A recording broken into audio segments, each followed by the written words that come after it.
I'm really excited that you've decided to take the exam with us. As part of your preparation, I really want to go through different aspects of preparing yourself both mentally and physically to take that CYSA exam and pass. Remember, our goal is to pass the first time, every time, not to take it 5 or 6 different times and hope we pass.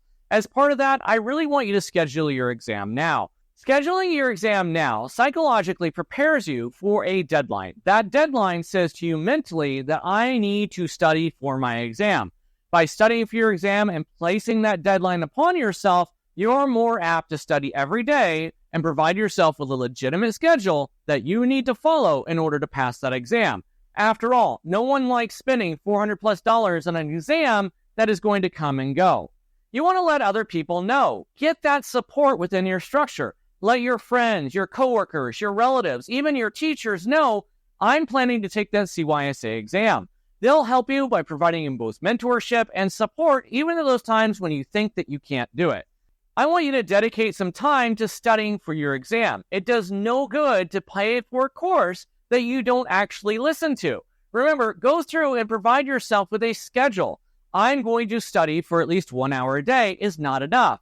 You need to say to yourself, I'm going to study from 7 p.m. to 8 p.m. Maybe it's 7 a.m. to 8 a.m. Maybe it's 6:30 in the morning. Whatever your preferred dedicated time is, you need to follow through and identify when that time is and block that off from everybody else around you. If you allot that dedicated time, you need to say to your significant other, I need to study, and this is the time that I'm allotting for myself to study and pass this exam. I need you to have a positive attitude. Understand that life gets us down, and sometimes we have a bad day. If you miss one dedicated time of studying, it's okay. It's not the end of the world. Let's just pick up again tomorrow. If you had a week where you just didn't study, yeah, it sucks, and we don't want to do that. But let's jump back on that horse and get back to it. Understand that having a positive attitude, it's 9/10 of actually passing what we're going for. We watch lectures that you don't understand. If there's a difficult concept and you're just not getting it, rewatch it. If you rewatched it once and it still doesn't click, take a break. Take a day and then come back to it tomorrow and rewatch it. You'd be amazed how just a limited time of break, whether it's 2 hours or 24 hours of rewatching that same episode, really does make us click inside of our own heads and allow us to go, oh, that's what they were talking about. That light bulb will come back on, I promise you. And then lots and lots of practice exams. When it comes down to it, when I took my own CYSA exam, I took so many practice exams, it was absolutely ridiculous. I remember my own wife telling me, my God, how many practice exams are you going to take before you actually take the exam? And the answer is as many as I need to feel comfortable before I take that exam. Remember, we want you to have that 85% pass rate before you walk into the test center. You should walk into that test center with the idea that I'm already going to pass. All you need to do is walk in and take their exam. It's a formality. You should already know that you're going to pass before you even walk through the doors. Have that confidence level, and you get that confidence level from taking practice exams and passing them with that 85% level. If you can do that, you're setting yourself for success, and I have no doubt in my mind that you're going to pass this exam. As part of your preparation for the exam, the first thing you need to do is actually purchase the exam voucher. Now, the current cost through the CompTIA website is $404, but prices tend to go up or down each year, and there could be associated tax and fees depending on where you live. This is located at the CompTIA.org website. Another way that we can purchase a voucher is through a discount voucher program. Total Seminars has one of those discount vouchers available to them. As a student, through our process and through this course, you can purchase a discounted voucher through TotalSim.com. This provides you about a 10% discount that's available through most discounted voucher programs. Finally, you can be eligible for an educational discount if you have a .edu email address. The third way is through an educational discount if you have a .edu email address that is currently valid and that you have access to. With this .edu email address, you can go to the academic-store.comptia.org website and purchase a voucher for about a 40% discount as an academic student. Let's take a look at how to purchase those vouchers through one of those 3 measures that I've mentioned. Once you've arrived at the CompTIA.org website and go to the certifications, you can find the CYSA voucher available here. If you scroll down, you can see the different aspects of the CSO-003 cybersecurity exam. It identifies the launch date, the number of questions associated with it, in this case a maximum of 85, the length of the test, as well as the passing score. At the very bottom, you can see that the CySA exam can be taken either at a test center or through an online testing format. By pressing the View Price and Cart, we can see the actual cost of the exam as of today. It is $404. You can proceed to check out, and then we'll provide you an email through your valid email address of the Pearson VUE website and how to sign up on a step-by-step basis. If you go to the Total Seminars website, you can see there's an exam vouchers plugin right here. By pressing on this tab, you can scroll down and identify the voucher you want to purchase. In our case, the CySA Plus exam. By pressing the Buy Now button, it will provide us access to the CySA exam. Here you can see the CySA exam voucher, and by selecting your country, it will tell you the actual cost of the exam. For instance, in the United States, it's $362.99 as of today. Finally, the academic store for the CompTIA exam. If you scroll all the way down, you'll see certification vouchers. By pressing the Browse button, it will list all the vouchers available for academic students. By scrolling down, we can find the CySA voucher. And here we can see the CySA voucher on the academic store is $262 even as of today's date. Now that we've purchased our voucher, we're ready to sign up for an exam date and identify the date and time in which we want to take the actual exam. This can be done either in person or online. Now, I want to take a moment and talk about the downsides of taking an online test. I've had numerous students that have taken an online exam thinking this was the better way to go. After all, I save time, I don't have to drive to the testing center, I have a more open schedule in aspect, and it just overall is an easier, more comfortable position in order to take the exam online. I want to take a moment to talk about the downsides of online testing through the Pearson VUE system. I've had numerous students complain about the fact that they've gone through, they're taking their exam, and a vehicle drives by with music blaring. The Pearson VUE moderator hears that as someone talking, and they instantly disqualified the exam because they heard talking in the background. They perceived it as cheating. I've also heard horror stories of people taking the exam and their wife or their daughter or even son pops their head into the room and they ask a simple question. Because there's no talking allowed during the exam process, they've nullified the exam and that exam no longer counts. You don't get a refund on your money, you don't get an additional voucher, and the exam is just gone. It's kaput. You've wasted your time and more importantly, your money on taking an exam that's no longer valid.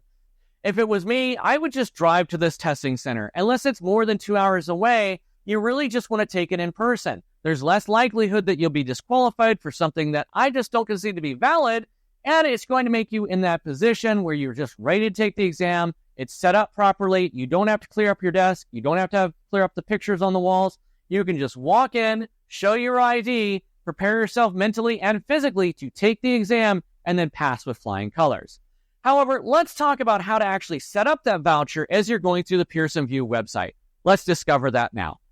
Here you can see I'm at the Pearson VUE website, specifically the CompTIA portion. If you Google Pearson VUE CompTIA, it'll be one of the very first things that pops up. I'm going to click on Login.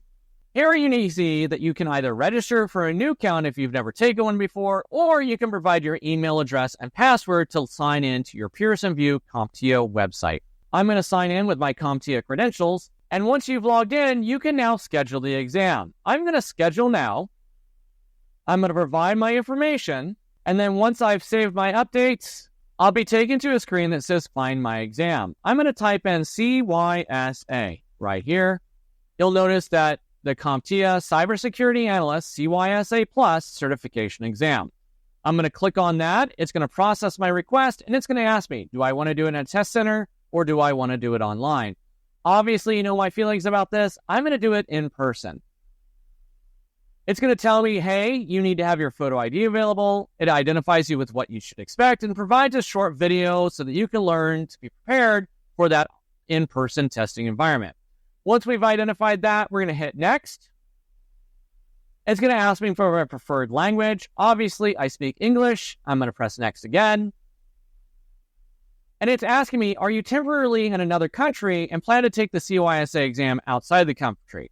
Obviously, I'm in the United States, so I'm going to press No and continue forward. It's going to talk about its admission policy, the reschedule policy, and how I have one full business day or 24 hours to which I can reschedule or cancel my current appointment. I'm going to scroll down and agree.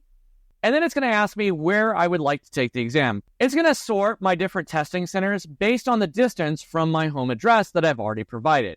I'm going to click on one of these test centers and hit Next. Once I've identified the test center, it's going to give me a range of dates.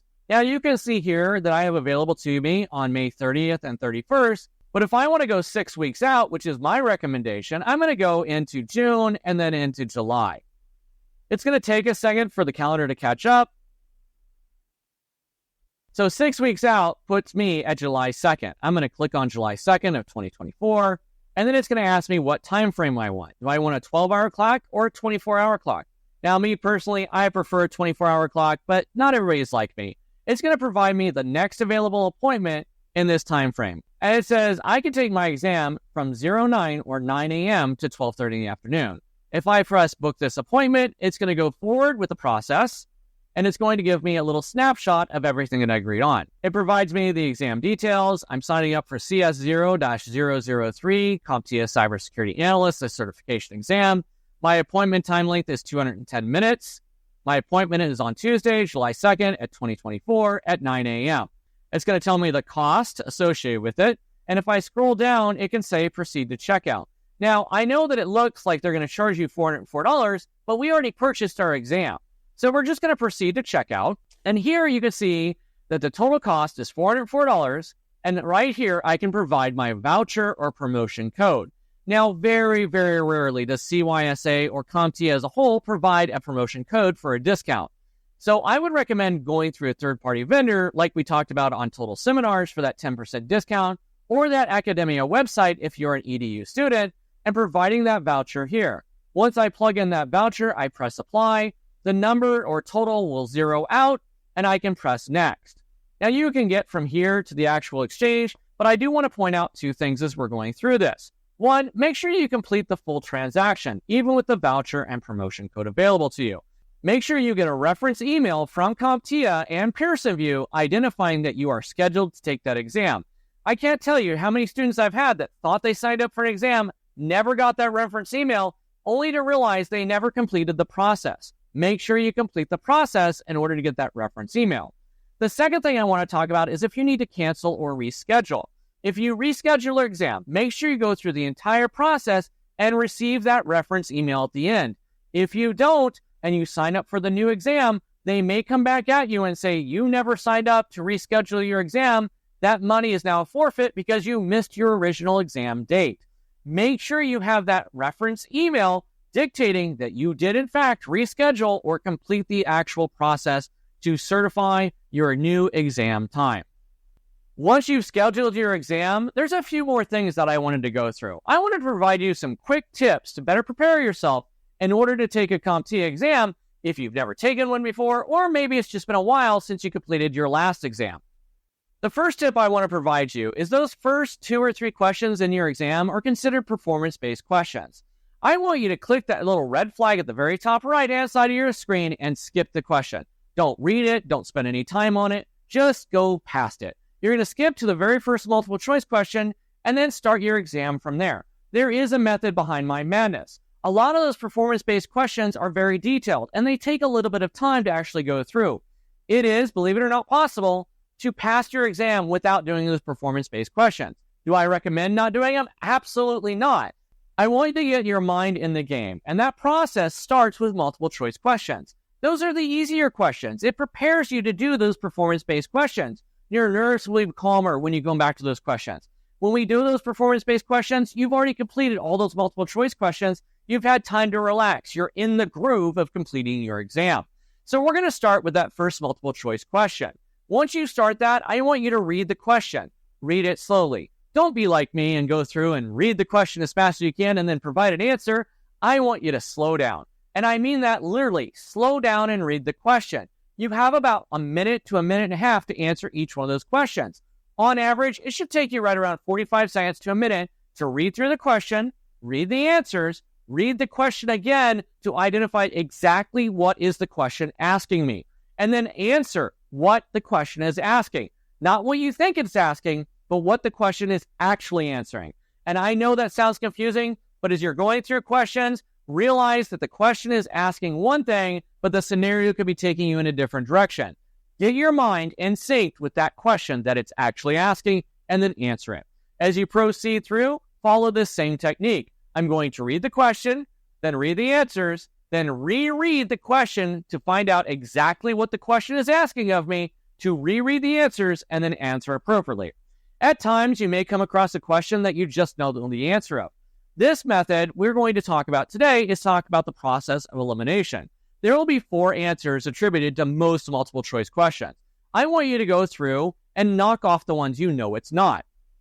If you get answers and you're looking between 1, 2, or 3 different answers that it could be, and it provides 4, right off the bat, let's get rid of 1 if we can. That knocks our chances, even for guessing, down from 25% up to 33% just by knocking off 1 question. If we can knock off 2, which is the 50-50 method, then we've come a 50% chance of getting the correct answer. We know it's not this one. We know it's not that one. That only leaves me 2 viable answers to answer this question.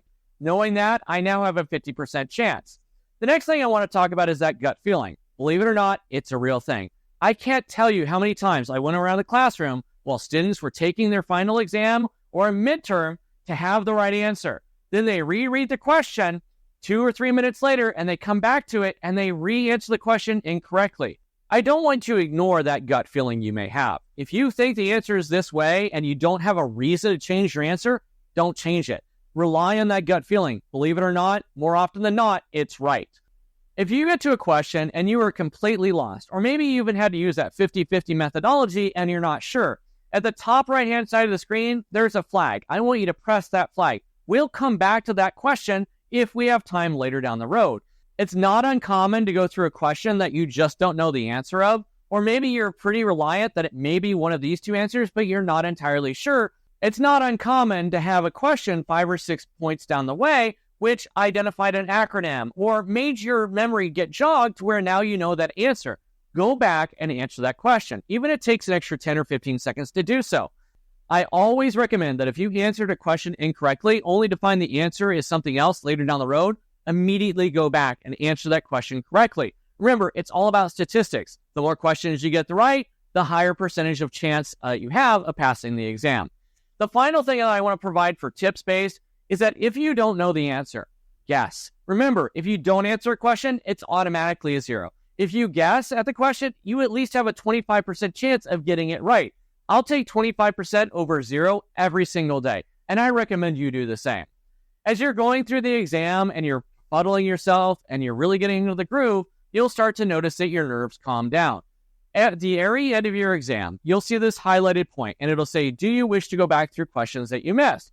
Absolutely you do. Any of those flag questions, which should be those performance-based questions, you're now going to go back to. Remember, we're going to go back through those performance-based questions before we go back to those flag questions that you may not have had a good feeling about. Once we've identified those performance-based questions, you should have a little bit of time left over to go back through those flag questions. I've never taken an exam where I didn't have 10 or 15 minutes left over at the end to go back through those flagged answers. Once we've identified those, now we can go back through those flagged exam questions. And again, I recommend you read them just like you did before. Go through them and then answer the question. If you're looking at an answer and you've already answered that the first time around, now is not the time to change your answer unless you have a good reason to do so. Remember, trust that gut feeling.